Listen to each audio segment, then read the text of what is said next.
السلام عليكم. كي دايرين؟ لاباس مزيان؟ كنتمنى تكونوا على خير وعلى خير. كي كتشاهدوا معايا البنات هنا في الفيديو، هنايا الصراحه انا كنت غادا ولا غير باش بحال نجيب داكشي اللي خاصني، بطاطا مطيشه فلفله حتى بقينا راسنا كنعومو. صراحه البنات عندهم واحد البيسين تما كتعرض غزال، عرفتي الناس كتجي لي بالليل ولا الليل، ماشي ضروري كيعوموا فيها الناس اللي صافي. هنا عندنا شويه انا والعائله ديالي كيف كتشوفوا. دخلت الوليدات حتى هما لزقوا شويه، واخا كيخافوا من الماء، ماشي كيخافوا من الماء، كيجيهم بارد. ايوا هذا ما كان البنات. كيف كتشاهدوا معايا صافي هنا بعد ما سالينا صافي مشينا داك الساعه مشينا للبلاد ديال راجلي، مشينا حيدنا داكشي كاع اللي خاصنا. واخا الصراحه ما لقيناش كلشي واجد، شحال من حاجه مازال ما كبرات لي، مازال خص شهر واحد اخر عاد باش بحال يحصدوا داكشي كيدير. ايوا صافي هادشي ما كان. المهم هانتوما خليكم معنا، انا بغيت نشارك معكم هاد اللقطه الطريفه الصغيره. هادشي اللي كاين. المهم البنات هنا غنقول لكم هانتوما خليكم معايا في الفيديو. ما تنساوش الولاد ديروا لي ابوني، ديروا لي جيم، وكنقول لكم شكرا بزاف بزاف لاي واحد كيشوفني، اي واحد كيمثل فيا. المهم انا هنايا غادي نخليكم مع الفيديو، وهانتوما خليكم حتى تشوفوا الاخر.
Çocuklar da tut.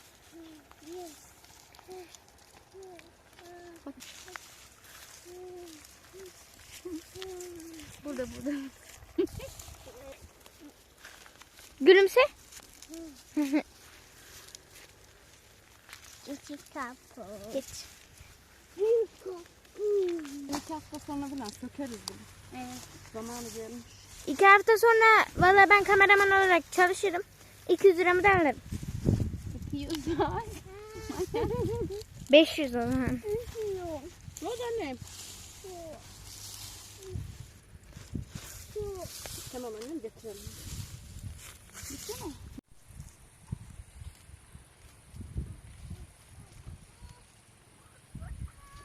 Eray ne oldu? Gel. Eray gel. Gel. Çıkıyor mu? Ver ben annemi sokarken çekeyim yenge. Dur. Alo. Selamünaleyküm abi. Ya olmadığımızdan biraz fazla Size güzel yağışlar oldu ya. göstereyim.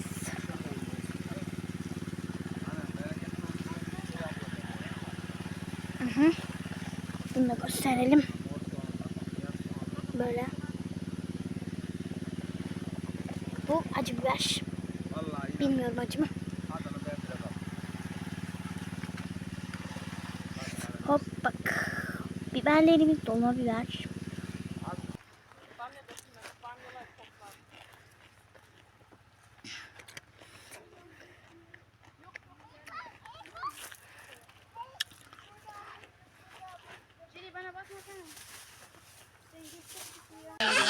Sen de geç çekiyor.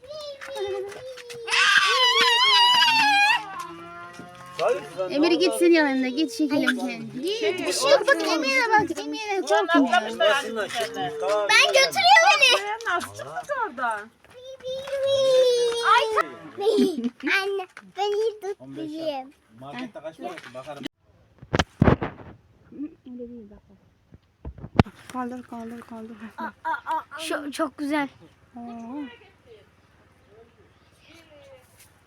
İyi bir tane de getir de bağla. Tamam. Derdim senin saçın gözüktü çekerken ama.